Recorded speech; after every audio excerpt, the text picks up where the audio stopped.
11:47 p.m. Guam Standard Time.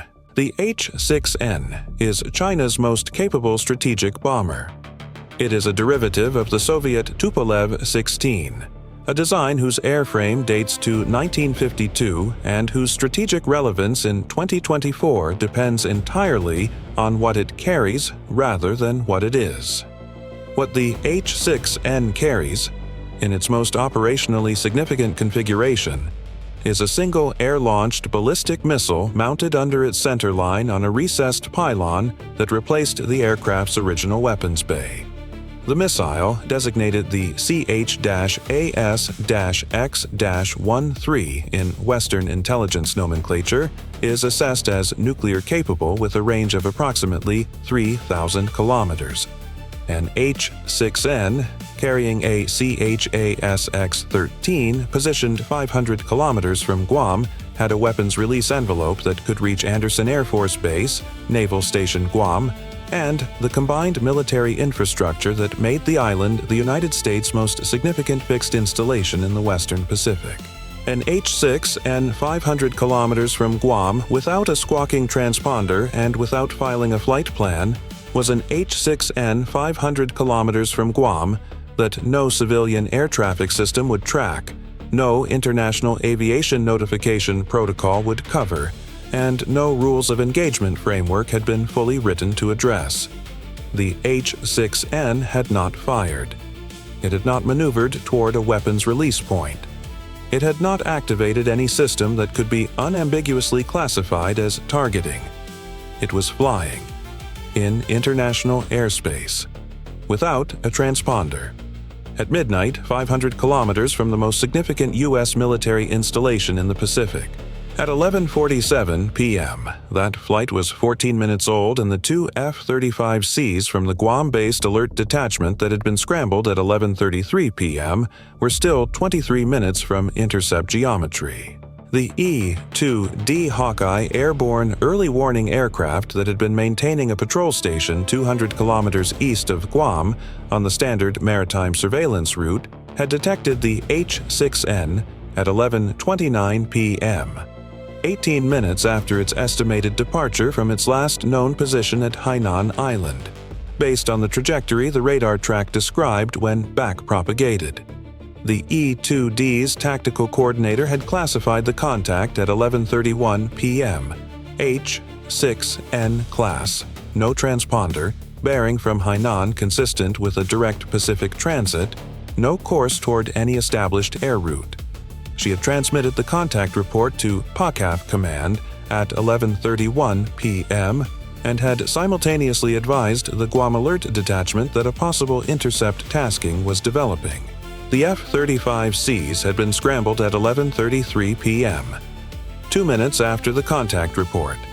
The Guam Alert Detachment had been at 7-minute readiness since 11 p.m., following an intelligence update that had characterized PLA Air Force activity over the South China Sea as elevated and inconsistent with standard training patterns.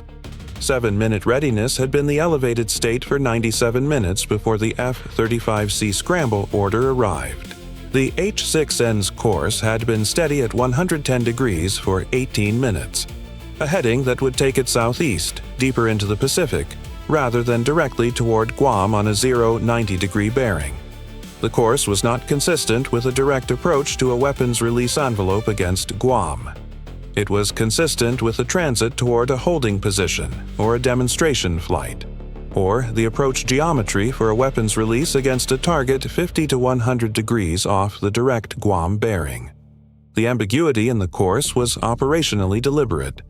A straight-line approach to Guam would have been unambiguous in its intent. The 110-degree course was unambiguous only in its being ambiguous. The H-6N's presence in the Pacific without a transponder was not unprecedented. It was, in fact, the fourth time in 14 months that an H-6N without a squawking transponder had been tracked approaching the Guam operating area. Each previous event had been handled through the same intercept protocol: detection, scramble, intercept, demonstration flight confirmation, disengagement. Each previous event had ended with the H-6N turning back before reaching the outer boundary of what PACAF had established as the Intercept Challenge Zone, the airspace within which the combination of aircraft speed and CH-AS-X-1-3 range created a timeline that made the intent question operationally irrelevant. The H-6N had turned back at 580 kilometers on the first event, at 540 kilometers on the second, at 510 kilometers on the third, at 500 kilometers tonight. The approach limit was being refined through operational practice, one event at a time, with a trajectory that pointed toward a future event where the refinement would reach whatever the actual red line was. PACAF Command assessed the contact at 11:34 p.m. Probable strategic bomber, no transponder, approach bearing from PRC territory, course not directly toward Guam, but within 30 degrees of a turn that would place it inside the CH-AS-X-13 release envelope within approximately 47 minutes at current speed. 47 minutes was not a comfortable timeline in the context of the CH-ASX-13's 3,000-kilometer range and the 500-kilometer distance to Guam. 47 minutes was the time that remained before the question of intent became irrelevant to the question of intercept geometry. The F-22A Raptors at Andersen Air Force Base had been at 5-minute alert status since the intelligence elevation at 11 p.m. They had not been scrambled with the F-35Cs because their longer range and higher altitude ceiling made them more suited to the outer intercept geometry that would be relevant if the H-6N maintained course and the F-35Cs were positioned as the primary intercept element. The F-22s were scrambled at 11:39 p.m., 6 minutes after the F-35Cs, on a higher altitude intercept heading that would place them above and behind the H-6N's approach corridor. Indopacom received the scramble notification at 11:40 p.m. The duty officer's assessment: probable strategic aircraft demonstration, intent unknown, intercept recommended as deterrence measure, weapons employment authorization not warranted at this stage. The assessment was transmitted to the Indopacom commander, who read it, confirmed the assessment, and added a single annotation: pre-position 2 additional F-35Cs for relief intercept if intercept time extends beyond 60 minutes. The additional F-35Cs were airborne by 11:44 p.m. 4 U.S. aircraft converging on one H-6N in the Pacific darkness 500 kilometers from Guam. No transponder, no communication, no ambiguity about the aircraft's origin or its capability. Complete ambiguity about its purpose. The ambiguity was not an accident. It was the operational instrument. A nuclear-capable strategic bomber whose purpose could be determined only by what it eventually did, and whose approach to the point of decision was close enough to generate an intercept response but far enough from any actual weapons release envelope to preserve deniability, was a more effective strategic signal than a direct approach would have been. The direct approach would have been unambiguous and would have been treated as a direct threat. The ambiguous approach generated an intercept, generated collection, demonstrated capability, and retained the option to claim the whole thing was a routine training flight at any desired moment. Purpose and plausible deniability, simultaneously in the same airspace. The F-35Cs reached the H-6N's position at 12:10 a.m., a contact at 48,000 feet on a 110-degree heading at 550 knots. The E-2D had been providing continuous track updates since 11:29 p.m. The F-35Cs had the H-6N on their own passive sensor fusion at 80 nautical miles before the intercept, a detection range that reflected the H-6N's non-stealthy design, its active radar emissions from its own navigation system, and the thermal signature of its two WS-18 turbofan engines that the F-35C's EODAS distributed aperture system acquired without any active emission of its own. The F-35C patrol lead positioned his aircraft 300 meters off the H-6N's port wing at 12:11 a.m. He had conducted 3 previous H-6 intercepts, none of an H-6N variant, none with a missile under the wing, none at 500 kilometers from Guam at midnight. The previous intercepts had been H-6J maritime patrol variants in the South China Sea at comfortable distances from any target they could reach with their weapons, in daylight and relatively benign weather.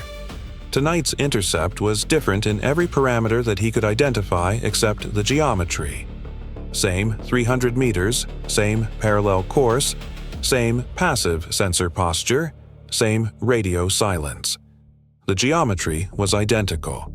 The aircraft was not. The missile under the wing at 300 meters in his canopy lighting was not a geometry question. The F-35C patrol lead positioned his aircraft 300 meters off the H-6N's port wing at 12:11 a.m. His wingman positioned 300 meters off the starboard wing. Standard intercept formation. The same geometry that had been executed 47 times in the preceding 4 years in the East China Sea, the South China Sea, and on both sides of the Taiwan Strait. Both pilots had conducted previous H-6 intercepts. Neither had conducted an intercept of an H-6N with a CHASX-13 mounted under its centerline pylon. The CHASX-13 was visible. The missile's distinctive profile, the recessed centerline pylon, the weapon's length of approximately 6 meters, the infrared signature of its thermal conditioning system that kept the weapon's electronics within operating temperature at altitude, was visually apparent from 300 meters in the F-35C's cockpit lighting.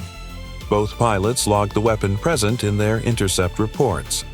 Both pilots were now in formation with an aircraft carrying a nuclear-capable ballistic missile, 500 kilometers from Guam in international airspace at midnight. The H-6N crew did not respond to the F-35C formation's approach. They maintained course, altitude, and speed on the 110-degree heading. The formation geometry, 2 F-35Cs at 300 meters off each wingtip, was a standard intercept visual. The H-6N crew had seen it before. They had seen it in the East China Sea and in the Taiwan Strait approaches. It communicated identification and proximity awareness. It did not communicate weapons employment readiness. Standard intercepts were not weapons employment preparations. Standard intercepts were standard intercepts. The F-22s arrived in the engagement area at 12:14 a.m., 3 minutes after the F-35Cs established the wingtip formation. They positioned at 50,000 feet, 5 nautical miles behind the H-6N's 6 o'clock position, above the H-6N, in its forward hemisphere radar shadow from the E-2D's perspective. The F-22's low observable characteristics combined with its position in the E-2D's radar return zone behind the larger H-6N made the F-22s difficult to track from any passive sensor in the area. The H-6N's crew did not detect the F-22s. The F-35C patrol lead transmitted the F-22 position to PCAF on the encrypted net. The geometry was now 2 F-35Cs visible to the H-6N crew at 300 meters off each wingtip, 2 F-22S invisible to the H-6N crew 5 nautical miles behind it at higher altitude. The Okhotsk pattern. The same geometry. 4 aircraft, 1 bomber, and a communication made entirely in the language of position. The 12 minutes between the F-22's arrival at 12:14 a.m. and the H-6N's course change at 12:16 a.m. were the most analytically compressed 12 minutes of the 75-minute event. The H-6N crew's tactical picture had changed without their knowing it at 12:14 a.m. when the F-22s took their position. What the crew knew at 12:14 a.m., 2 F-35Cs at their wingtips, no other contacts, an unobstructed course ahead. What was true at 12:14 a.m., 2 F-35Cs at their wingtips, 2 F-22s directly behind them at higher altitude in their radar shadow. The gap between what was known and what was true was the gap that the F-22 program had been engineered to create. At 12:16 a.m., the H-6N cruise course change was made without awareness of the F-22s. Their decision had been made on an incomplete tactical picture. At 12:16 a.m., the H-6N altered course, not toward Guam, not toward a weapons release envelope. The aircraft rolled left, establishing a new heading of 085 degrees, a course that, from the H-6N's current position, was a westward transit back toward PRC territory. The course change was not dramatic. It was 25 degrees to the left of the current heading, executed at a standard bank angle, without any maneuver signature consistent with evasion or weapons employment preparation. PACAF assessed the course change at 12:17 a.m. Probable withdrawal, course consistent with direct return to Hainan Island via northern route. The F-35C patrol lead transmitted his observation to PACAF. H-6N, turning left, new course approximately 085, appears to be returning. PACAF's response: maintain intercept formation until 30 miles from PRC territorial airspace boundary, then disengage. The F-35Cs maintained their wingtip positions as the H-6N turned west. The F-22s maintained their trailing position during the course change. No weapons had been activated. No fire control radar had been turned on by any U.S. aircraft. The F-35C's passive sensors had been logging the H-6N's emissions continuously since 12:11 a.m. Valuable intelligence about the H-6N's navigation system frequencies, its communications architecture during a demonstrated mission profile, and the infrared signature parameters of the CH-AS-X-13 under its thermal conditioning at operational altitude. The Intercept had been generating collection since the moment the F-35C patrol lead had pulled to 300 meters. At 12:44 a.m., the H-6N crossed the 30 nautical mile pre-withdrawal boundary, and the F-35C patrol lead transmitted the disengage advisory to PACAF. He rolled right, opening separation from the H-6N's port wing, and turned east on a return heading to Guam. His wingman followed. The F-22s turned east simultaneously. The H-6N continued west. The 4 U.S. aircraft had been in formation with an H-6N carrying a nuclear-capable missile in international airspace from 12:11 a.m. to 12:44 a.m., 33 minutes. During those 33 minutes, no weapon had been activated in any employment mode by any aircraft. No fire control solution had been generated. No communications had been transmitted between the U.S. and Chinese aircraft. The H-6N had turned west. The F-35Cs and F-22S had turned east. The Philippine Sea's international airspace had processed a strategic aircraft demonstration that had lasted from 11:29 p.m. to 12:44 a.m., 75 minutes from first detection to intercept disengagement. What had the H-6N accomplished? It had placed a nuclear-capable weapons system in international airspace 500 kilometers from Guam, maintained that position for a period sufficient to demonstrate operational reach, and returned.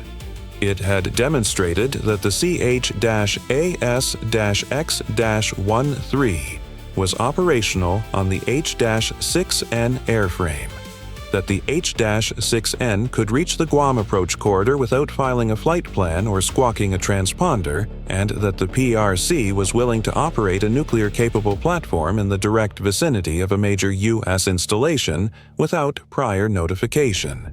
Each of those demonstrations had intelligence value and strategic signaling value that the flight had produced regardless of what the 4 U.S. aircraft did in response. The 33 minutes in wingtip formation had produced a specific set of behaviors from the H-6N crew that the intelligence community would analyze for months. The crew had maintained discipline throughout. No aggressive maneuvering, no targeting radar activation, no communications on military tactical frequencies, no deviation from the 110-degree heading until the course change at 12:16 a.m. Their professionalism was itself a data point.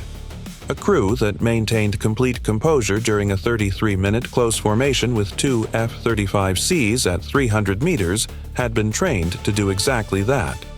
The training for that composure assumed that the mission profile would include a close intercept. The mission had been planned around the expectation of an intercept response. The H-6N's presence was the message.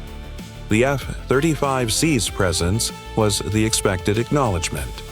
The 33 minutes of mutual professional formation flying was the exchange of a communication that both sides had understood before either aircraft left the ground. What had the U.S. intercept accomplished? It had generated collection on the H-6N's operational profile and the C-H-A-S-X-13's thermal and electromagnetic characteristics at altitude. It had demonstrated that Guam's alert architecture detected the H-6N within 2 minutes of its trackable position and had 4 aircraft in intercept geometry within 41 minutes of detection. It had demonstrated that the F-22's presence could be established in a position immediately behind the H-6N without the H-6N's crew detecting it. And it had communicated, through the geometry of the F-22's trailing position, that the intercept force included a capability whose presence the H-6N crew could not see and therefore could not assess. Communication through concealment.